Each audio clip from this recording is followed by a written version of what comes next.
Hello everybody, it's Unstoppable Stiletsy, and today I got for you a special surprise. Normally, you see me casting Age of Empires 3 games, right? So today, luckily, I was able to get to cast this live Age of Mythology game in the Return of the Gods mod. Isn't that pretty rare, right? Oh yes, so firstly we got Rex Goodwin. You know him by now, he's one of my most common opponents. The best Quetzalcoatl in the game, I would say. And he is facing off against an enemy trench dog going as Tezcalipoca, another Aztec god. So this is Aztec versus Aztec action. Quetzalcoatl is more economic. As you can see, even the hero can also gather resources like hunting, berries, trees, mines. Yeah, so the Tlationia, or whatever. I don't have good Nahuatl language under my belt, but whatever. So the hero not only can gather, but also can build a bear. I don't think it can build military buildings, but they can build like houses, town centers, lumber camps, the mills, the granaries. They're called granaries, yeah. It's my first time casting, so I don't have that much muscle memory when I'm talking about AOM, but you get the gist of it. So, yeah. In general, for those who don't know these Return of the God Aztecs too well, they have the same macro as the Greek civilizations. So, yeah, in general, you try to get like 7 or 8 villagers on the hunts right away, get the hunting dogs at the granary, and then from there, try to get 2 to 3 villies on the mines and the wood, respectively. Of course, making sure you get your house on time so you don't get housed. Now, this was a really good position by Trench Dog because his mine was luckily right near the trees, so he was able to save himself 50 wood in that storehouse. Yep. Just like the Greeks, the Aztecs have the storehouse, so you can drop off both gold and wood at it, making it a bit easier. And then for the food, you just use the granary, of course. Yeah. So right now, I think they're just playing pretty basic. I do notice is that a little bit more wood? Yeah, it looks like actually, it's about the same. Yeah, about 4 choppers on each side. How much on the mining? So mining wise, it looks like Trench Dog has 1 more miner working. And what else do we have to watch over here? So we also have to check kind of what the timings are going to be, right? Yeah, because in general, you want to try to age up or start going towards the classical age around, what is it, like usually around 4 minutes, right? 3.5, 4 minutes if you can, depending on how the food timing is. Now, for this map here, this is actually a custom map, so this isn't a normal map, so I'm not too sure about what the food distribution is on this one. Yeah, so I'm gonna have to definitely check that a bit later. Looks like both sides are getting their temple down now, which is great. By the way, if you didn't know, with these this Aztec faction, you can actually use the warrior priest too to aid in the construction of temples too. It's a nice little side bonus. But for the moment, where is the warrior priest? Oh, it looks like the warrior priest has built the Tezcalipoca. So the Tezcalipoca is basically a very important building for the acquisition of favor. And what it does is, within a radius around it by the, these like little pebblish looking textures around the map on the ground, right? You can sort of see a ring. Basically enemy unit that walks within that circle is more likely to be captured. And by captured, I mean, instead of being killed directly, they become a prisoner of the Aztecs, and they will be turned into a prisoner that walks back to this temple to get sacrificed on top of the altar. Hence the little bloody stain right here. And it's pretty brutal too. The warrior priest at the top of this building can actually be seen in the game impaling the sacrifice, impaling him right through the chest and then kicking him down the temple steps. And it's really an animation in it, so hopefully we'll get to show you that while it's happening. It's pretty fun, but if you've seen some of my gameplays, I think you're all too familiar with it at this point, so I don't have to talk too much about that. Looks like Rex is starting to get some of his goats gathered from now, just trying to get as much food as possible. In general, Rex tries to play more defensively. If you've seen some of his games with me, you know, he likes to focus on economy, since that's what his god Quetzalcoatl is really good with. And in addition, he likes to build lots of fortresses, towers, walls, you name it. You know, likes to turtle up. I don't know too much about Trench Dog, but I know he's a pretty competitive player, at least from what I heard, so this should be a pretty interesting fight. His god Tezcalipoca is more aggro than economic, so a bit of a pretty big difference comparing them to Quetzalcoatl for sure. The thing that makes Tezcalipoca pretty interesting is, you see this shadow of Mythology, the runner, the archer, there's also a spearman. Yeah, basically your hero here, over time, will spawn these little units, these shadows of Mythology. And they're basically support units that, you know, they actually don't cost any population at all, which is pretty neat. But the one drawback is if they're outside of this ring around the hero, this aura, you know, this sort of whitish ring, they actually begin to lose health to the point that they go down to 1 hit point. So just like the Minutemen in Age of Empires 3, right? But if they go back into the circle with the hero here, they'll stop losing their hit points and they'll stay at where they're at. And of course they can be healed up as well by warrior priests too. That's another nice little bonus. So here we see some warrior priests right now from Tezcalipoca. These warrior priests, you know, they're a hero unit and they do good multipliers against myth units. So definitely be on the lookout for those if you plan on doing a lot of myth units. And in particular too, there's this other hero unit that the Aztecs can make from the warrior priest called the Sacred Dog. And it only costs like 1 favor and some food. And it's like a secondary hero unit that you can throw at the enemies with. They do have a build limit though, so keep that in mind, but in general, if you need to take out some myth units in a pinch, they're really a nice asset to add along, and they're very spammable. We see Rex here doing a construction of a town center on one of the settlements. In general, it's good to have like at least 4 to 5 villagers to build a settlement into a town center, because that can be attacked very quickly. Like with the example of Tezcalipoca, they have all the shadows of Mythology, as well as their starting myth unit, this time being the Quetzalcoatl, that they can use to attack you with. So these myth units here that looks a bit like a dog, they are not only a land myth unit, but they can also attack on water as well, which is really a neat ability. So we see Trench Dog massing up his hero, some warrior priests, some of his shadows, as well as this myth unit, and his one sacred dog here, trying to see if he can raid anything. But it does look like Rex has upgraded his towers though, so they will receive some arrow fire as they're running around. And it looks like Rex does have his sacred dogs and warrior priests at the front here, along with his Yahoi. So this Yahoi here is a lizard that actually breathes fire, like a dragon. The fire breathing is a charge attack, and then it proceeds to bite you. So yeah, it's a pretty powerful unit because the fire breathing ability can hit a good number of units, so it's pretty brutal.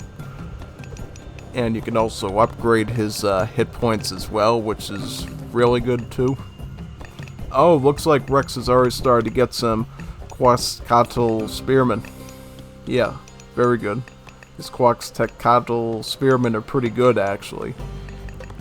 Since they're spearmen, I think you can imagine what they're good at, fighting cavalry. And not only cavalry, but also runners.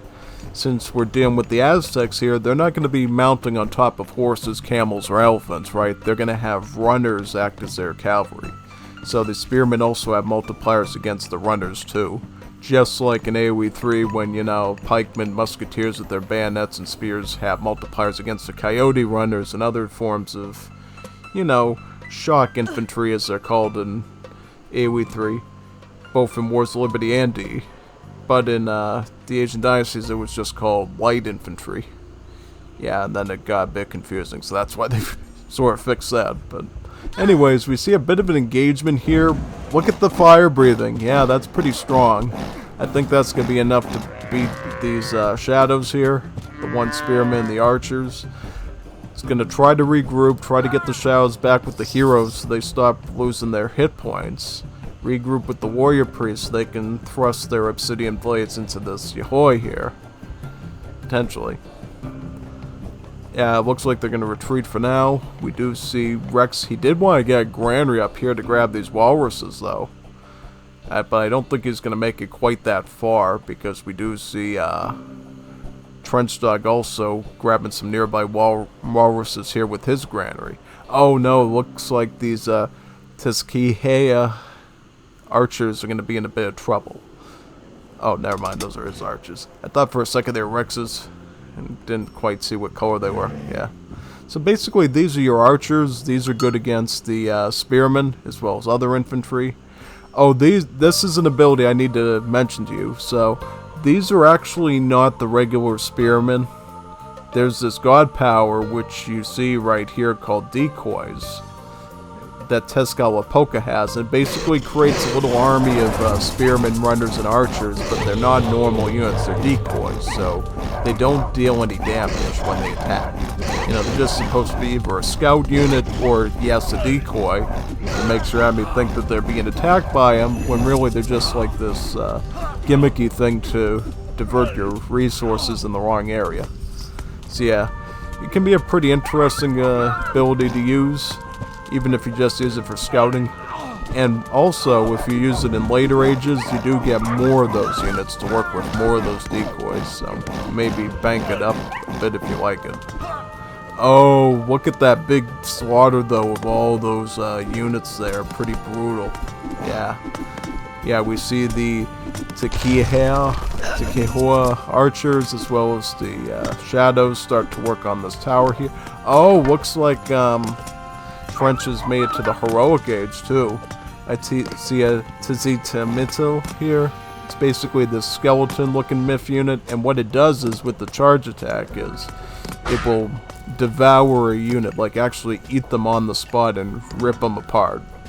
Yeah, I think you've seen it a couple of times from when I used the Aztec civilization, so yeah, definitely watch out for that.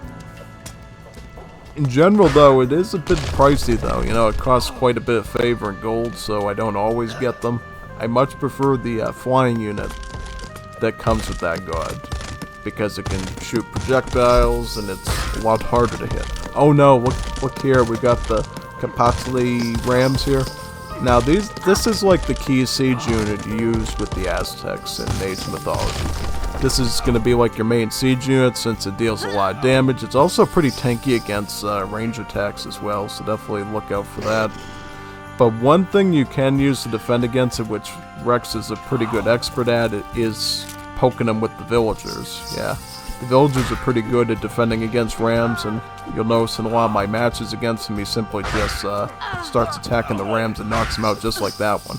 The problem comes, though, when you get these myth units like the Tezcalipoca here with them, because they can deal a lot of damage against the villagers. You know, and notice how all these villagers are like struck. Oh, yep, here's a prisoner right here. It's going to be taken to the nearest temple, and they're going to be sacrificed. And yep, see that? Did the little stab and kicks him down the steps. And every time that happens, you gain some favor, which you can put into more myth units and more technologies of your minor gods and your major gods. So yeah, definitely take advantage of that if you can. One thing you'll notice here is how Trenchdog has currently, how many settlements he has? Uno dos, and he's building on Trace right now. So maybe Rex is going to want to get another settlement somehow, or try to knock Trench off of this one. But what does he have to work with exactly?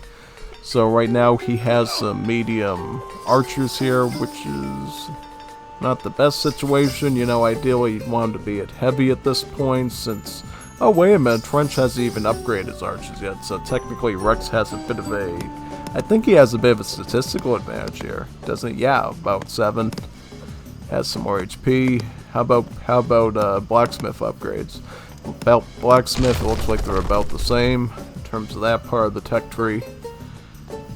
And by the way, one weird little fact you probably wouldn't know is the fact that the Aztecs, Blacksmith, the Craftsman Guild, actually trains the siege units as well. So those rams, these ones, the Quetzalcoatl rams, as well as their quicklime slingers, comes from that. So you end up spamming a bunch of blacksmiths on your forward bases just to get a lot of those rams out. It's pretty neat. But now we see the construction of a Calmacac. So the Calmacac is the Aztecs' fortress building. And from it you can make a variety of warrior priest units as well as your major god's special unit. So for Tezcalipoca it'd be the Skull Knights. For Quetzalcoatl it would be the Feathered Serpent archers or slingers. Basically a range unit uses a sling, and it has multipliers against siege units and buildings. A lot like the Arrow Knights from AoE 3, whereas the Skull Knight for Tezcalipoca, you know, it's the Skull Knight. Pretty much the same as you would expect them to be in AoE 3, except I don't think they have any splash attack though. Yeah, but they are pretty good against infantry and cavalry overall, so they can do quite a bit of damage. And they're good against buildings too, apparently, so yeah, it's a pretty good fighter. Yeah, unfortunately, these medium spearmen here are kind of getting caught in the crossfire here, being a bit isolated. In general, it's not good to take too many fights against the Aztecs unless you need to, because there's always the chance that if you're in capture mode with the Aztecs, they're going to grab some of your troops and start sacrificing them at the temple there, which leads to more myth units, more headaches for you, so you have to be careful of that, definitely. Now, one thing you can do, I feel like, to basically avoid that is pay attention to the UI, because I believe it does tell you if your opponent is in the cooldown for the capture mode, because, see, your units can't always be in capturing enemy units. There's this thing called capture mode that you have to set on for your units to go into capturing instead of just killing. And the difference between capture mode and no capture mode is the fact that in capture mode, your units actually attack slower because they're trying to capture things, right? Whereas when there's no capture mode, you know, they're going to attack quicker because they're going for lethality. They're not trying to get more sacrifices. Yeah. And so, yep, I just want to point out this is another priest unit, the Celestial Priest.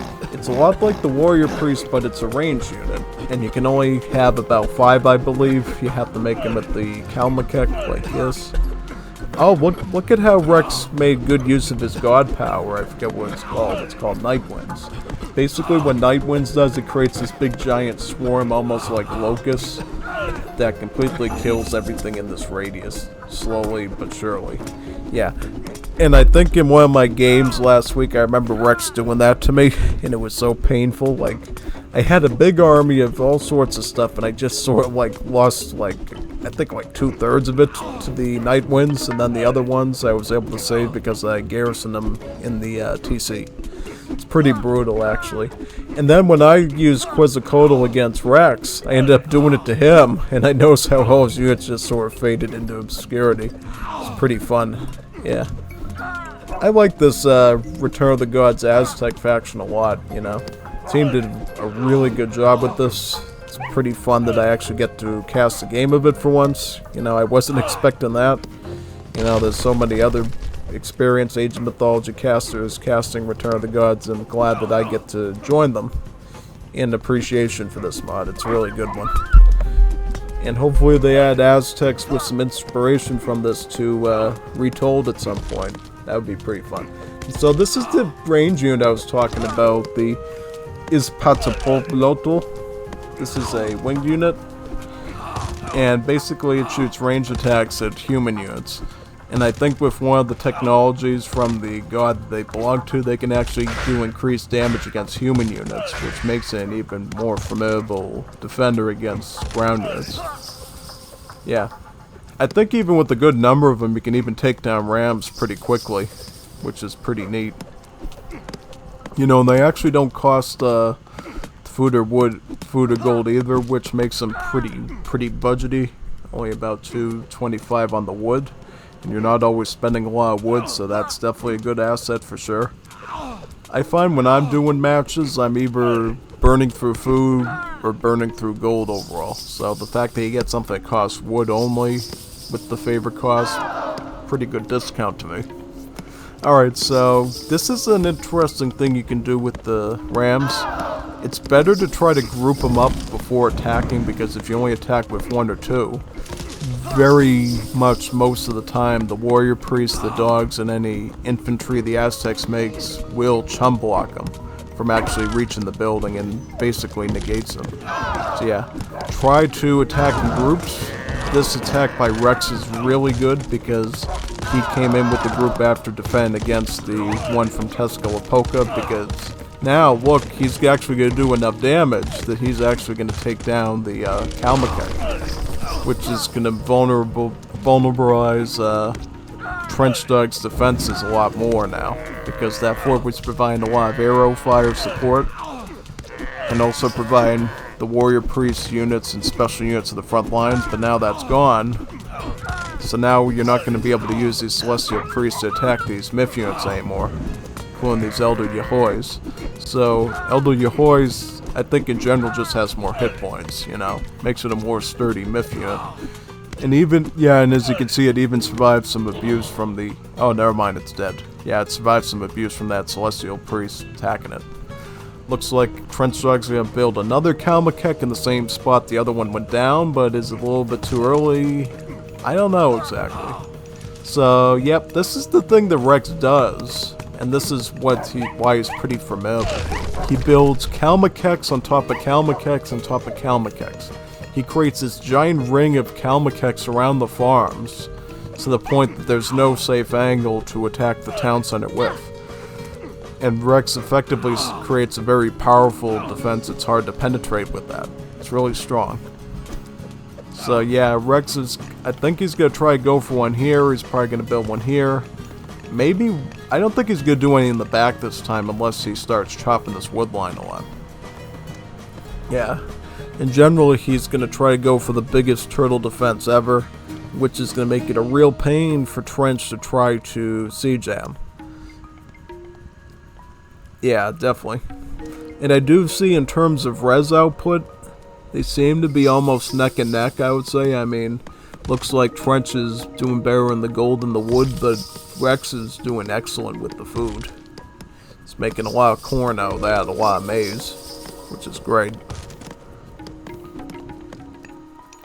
So how many settlements does it look like Trench has? So he has 3 still, and Rex has 2. So pretty close. You know, it's not like perfect even right now, but Rex still has enough defense to work with. Pretty good. Oh, it looks like Trench decided to attack from a different. Oh, he's going for a two-pronged attack. This could be tricky. Let's see what Rex does here. Will he defend on this front? Yeah, he does have some spearmen to deal with that, as well as some runners, which is really great. And then this Kalmakek and the... Oh, no, it crashed. Yeah, unfortunately that happens a lot in Age of Mythology when you're trying to play games. You just crash. And the more annoying part is, when you try to press online, it says, a network error has occurred. Please restart the game before entering multiplayer. That is pretty annoying. Yeah. I just thought I'd show you this game because I never do cast at Age of Mythology ever, so I thought I'd give it a try, and especially try with the Civ that isn't vanilla to the game. So hopefully you enjoyed that bit of action while it was there, and hopefully my talking wasn't too boring or bland. If you like Age of Mythology games, you know, let me know if you want me to cast some of these. You know, I don't know anyone that can get me the recordings for them, but I'm sure if If you know anyone that can get them to me, I would happily do those as well, just like I do with AoE 3. Anyways, glad that we got to see that. Hopefully the next one completes, we get to see the full story. So, see you in the next one. I'm going to sign off now from this game. See you in the next casted game I do, in any game for that matter.